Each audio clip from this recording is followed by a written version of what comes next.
what's the first one? Intro. Taylor, what's the second one? Qualify?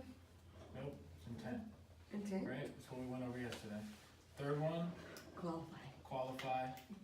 Fourth one Appointment. is Appointment. set the appointment, okay? So yesterday, who had an objection? Casey? Mm-hmm. Okay, what was the objection? She don't want to trade a car right now. Okay. Has everyone heard this before? Not right now, yeah. Right, are these people saying this is the last car I'm gonna ever have in my life? No. For the most part, no.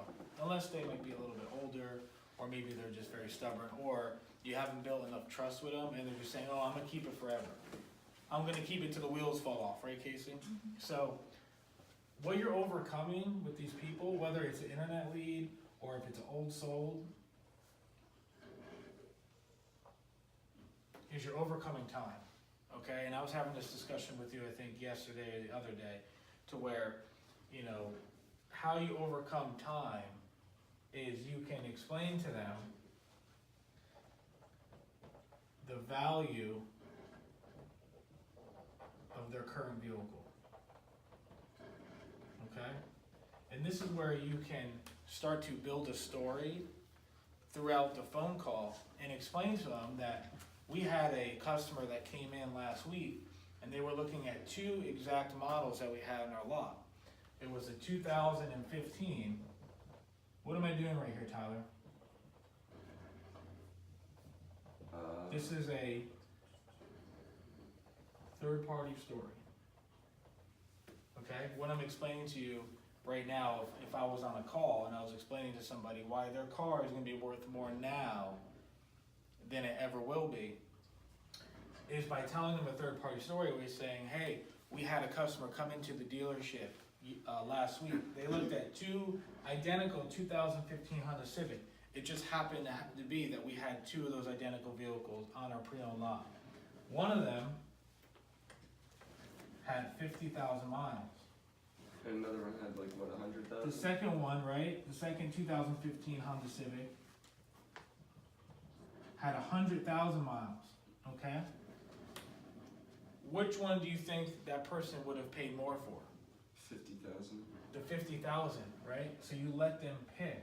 You let them answer this question for themselves. This is getting the customer to open up to the idea that their current vehicle is going to be worth more now than it ever will be. It might be like a simple thing to explain, but when you have somebody answer the question for themselves, it makes them realize what's actually going on. So they paid more for the one with 50,000 miles. Why do you think that customer paid more? Why didn't they save money and get the one with 100,000 miles? Because that will last. It's gonna last longer, right? This is something that you can explain to somebody that makes sense, okay? Because all of those people that you are contacting, they have done what before? Bought a car. They have bought a car, exactly. And so when they bought their car, this is stuff that they looked at before they made their purchase. They looked at the miles, the year, the condition. What else do they look at?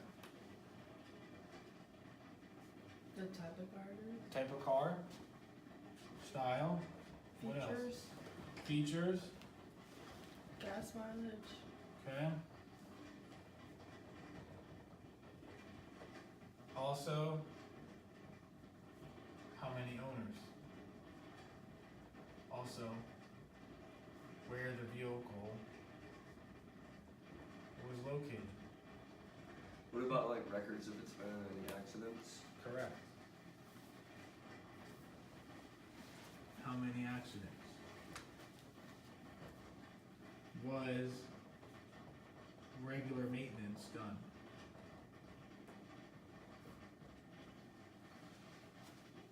Is everybody familiar with Carfax? Yeah. Okay, so a lot of pre-owned shoppers will look at the Carfax and determine whether the value is justified or not. They're gonna look at how many owners. Believe it or not, they're gonna look at where was the vehicle located. Has this vehicle spent the majority of its lifetime in New York or New Jersey, where there's a lot of salt in the wintertime? people don't wanna pay as much for a vehicle that's been up north. Cause what are they gonna say? Oh, it's been corroded by the salt. It's the first thing you're gonna hear out of somebody that has been looking for a pre-owned vehicle for a while. That is kind of a smart, savvy shopper. They're going to look at these things. They're gonna look at how many maintenance records does it have? How many accidents does the vehicle have? So there's a company right now that does the majority of stuff online. It's called Carvana, and one of their major, pitches is we don't sell a vehicle with an accident on its Carfax. Okay, that's part of their marketing strategy, is to portray that they're selling quality vehicles based off of a vehicle record. So this is where you can build your story. So when you're in what stage are you asking these questions?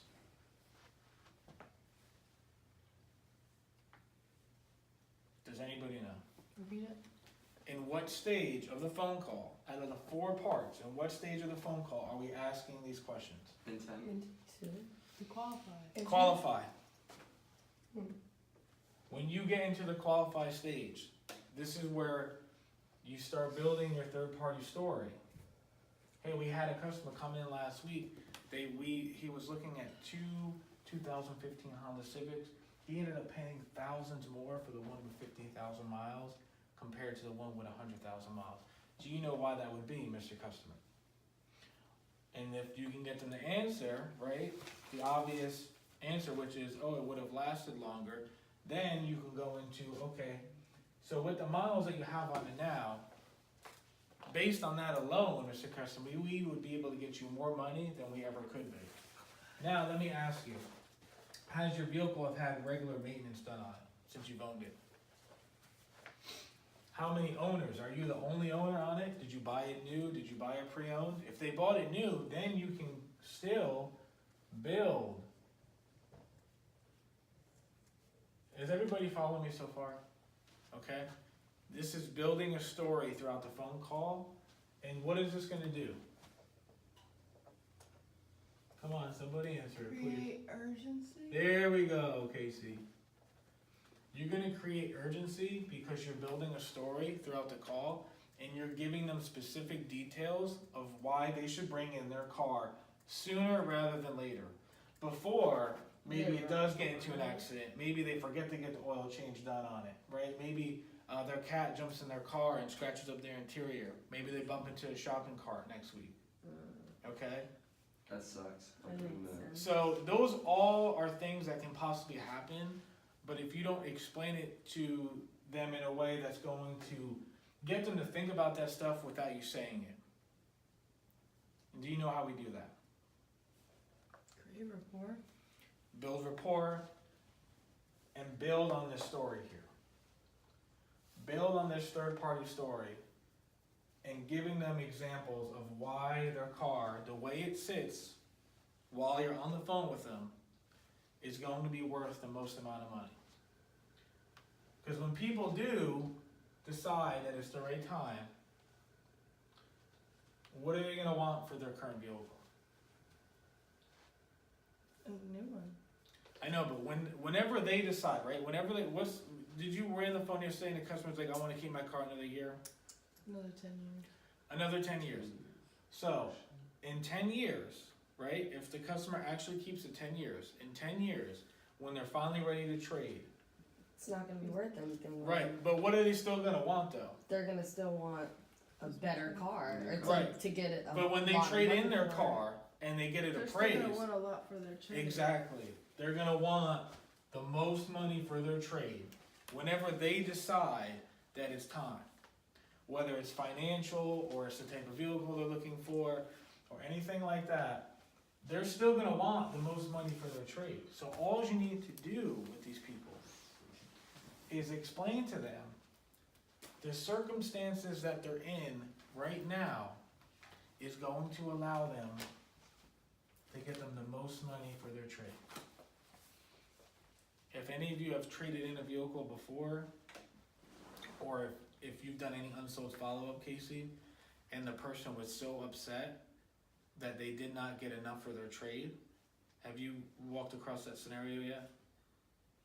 What do you mean, like they? You do an unsold follow-up. Person comes in the showroom, you call them the next day, they pick up the phone, and they're, oh yeah, I didn't buy the car because they lowballed me on my trade. Yeah. Okay? That scenario sounds familiar, right? So that's gonna be the case for most people that come in to trade their cars. So all you need to do is explain to them that what's happening now with their vehicle, the miles they have on it, the year, the condition, the style, the features. If they say it has good gas mileage, wonderful. Most of our pre-owned buyers are looking for vehicles with excellent gas mileage. So when you say stuff like that, you're building value in the call, and you're also creating urgency for them to tell you, hey, you know what, I will stop in tomorrow, or I'll stop in this weekend, compared to, oh, I'm busy, or you know what, I'm just gonna hold off. How do you do it if?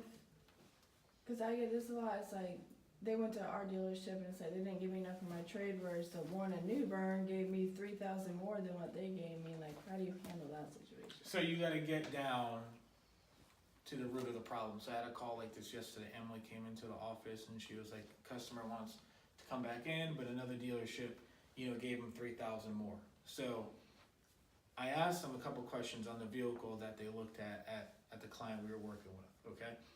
And I got them to tell me how much they liked the car that we had, okay? A lot of times they're saying that to justify why they want thousands more than their trade. There's so many tools online and people can get it on their phone. They have a good idea of what their trade should be worth. So when they're saying like it's 5,000 more than what the dealer offered them, they kind of know it's really 2,000 or 3,000 more.